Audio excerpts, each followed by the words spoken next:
वो सबको लिए कर किया है। इसलिए आप एकजुट हो जाए और ये गुणों से गुणवाना नहीं जागे। गुण और गुणवाना में अंतर है। गुणवाना इस धरती का नाम है और गुणवाना में रहने वाला, धरती में रहने वाला गुण, चाहे कोई भी जाति समुदाय के लोग हो। अगर गुणवाना आधा दुनिया था, यहां से लेकर के टूटने के बाद भी ऑस्ट्रेलिया, अफ्रीका, दक्षिण अमेरिका तक गुणवाना फैला हुआ था। आज शासन ने जब कमलापति की स्टेशन का जब उद्घाटन प्रधानमंत्री आदरणीय नरेंद्र मोदी जी ने, ये सब बातें आई। और ये क्यों आई? थोड़ा सा गुणवाना हिला था, बस थोड़ा सा हिलना। इसलिए मैं कहता हूं कि दुनिया झुकता है, झुकाने वाला चाहिए। दादा हीरा सिंह मरकाम के आंदोलन चल गए, सब जाके यहाँ बिरसा मुंडा का भी पूजा होने लगा, रानी दुर्गावती का भी स्टेचू बनने लगा, लव शंकर साय, रघुनाथ साय का आज पूरे देश में बनाने लगे, स्टेचू बनने लगे। लेकिन के कारण इतना दिन क्यों चुपचाप रहे? आजादी के कांग्रेस जो है ना 50-60 साल किया, हमारे इतिहास को गड़ा दिया था, हमारा पहचान मिट गया था इस देश के अंदर। हमारे दादा हीरा सिंह मरकाम, जिन्होंने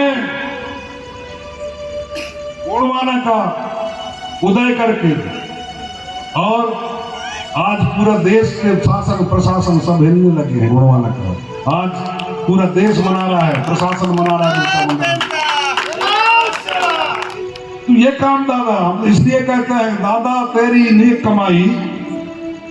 दादा हीरा सिंह मरकाम के बारे में बोल रहा हूं मैं, कंगाली जी के बारे में बोल रहा हूं, सुनाई ताराम की, कि दादा तेरे नेक कमाई, तूने सोती हुई कौम को जगाई।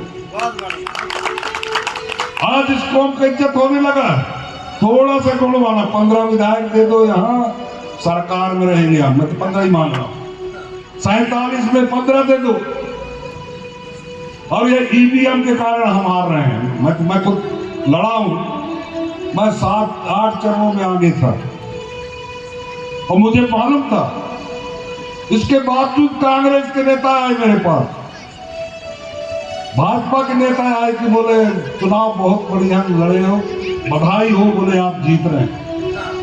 मैंने कहा भाई मेरे को मालूम है ईवीएम मशीन है, ये बैलेट पेपर नहीं है। और मोबाइल में देख लो, इधर का उधर ट्रांसफर हो जाते हैं। और यही ट्रांसफर, और ये कौन लाया था? जब काशी राम ने 15 और 85 की लड़ाई लड़के देश को जब इकट्ठा करने लगे, तो इंदिरा गांधी मजबूरी में जीतने के लिए ये मशीन लाए। और जब तक मशीन होगी तो बेईमानी हो रही ना, पारदर्शिता कहाँ है? वो जो ठप्पा लगा रहे थे वो पारदर्शिता थी। और उनने ठप्पा लगा करके ये फलाने चिन्ह है, ढकाने चिन्ह, उसको दिखता था मोड़ करके और पेटी में जाओ। आज टेक्नोलॉजी में दिखता है क्या? बटन दबा दिए, पता नहीं वोट कहाँ गया, क्या नहीं गया। और मैं राजनीति इसलिए बात कर रहा हूं कि आज दुनिया में सबसे बड़ा महत्वपूर्ण जो है सत्ता शासित लोगों का हो गया। अगर इस देश के अंदर, मैं जब यहाँ मायावती के बारे में बोल रहा था, जब काशीराम मायावती वैज्ञानिक था, काशीराम जी कहाँ, पूना में वैज्ञानिक, और एक वैज्ञानिक को चपरासी ने सिखाया जो उन्हीं के दफ्तर में काम कर रहा है। जब बाबा साहब अम्बेडकर का जयंती मनाने के लिए वो छुट्टी मांगा, वहां जनरल के लोग बैठे थे। उनने कहा कि तू एक काम कर, दीना बाना नाम का चपरासी था, मैं तो काशीराम के साथ चला हूं, उसके काम नहीं किया हूं मैं 95 से पहले, है ना, तो मुझे मालूम है। तो दीना बाना अम्बेडकर की जय करते हुए जा रहा, तो मैं ऊपर अटारी से काशीराम देख रहा था पूना में। तो उसको बुलाया कि ये क्यों चिल्ला रहे हैं। बुला करके पूछा क्या बात हो गई। तो बोले साहब मैंने जो है ना 14 अप्रैल को बाबा साहब अम्बेडकर के जयंती मनाने का था और उसके लिए छुट्टी मांग रहा था। तो वहां जनरल के लोग बैठे थे, उन्होंने कहा कि बोले या तो छुट्टी कर ले या नौकरी कर ले। तो मैंने कहा कि जिसने मेरे को आरक्षण रखा बाबा साहब संविधान, जिसके तहत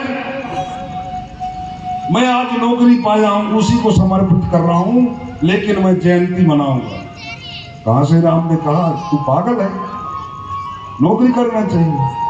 वो गुस्सा से बढ़ गए, तो कांशीराम को मालूम नहीं था अम्बेडकर के बारे में। तो उन्होंने जब इनका तो बोले कहीं दफ्तर है, तो फिर ले गए दफ्तर में और उनने अध्ययन किया। और अध्ययन करने के बाद बोले अब तू नौकरी करेगा, मैं नहीं करूंगा।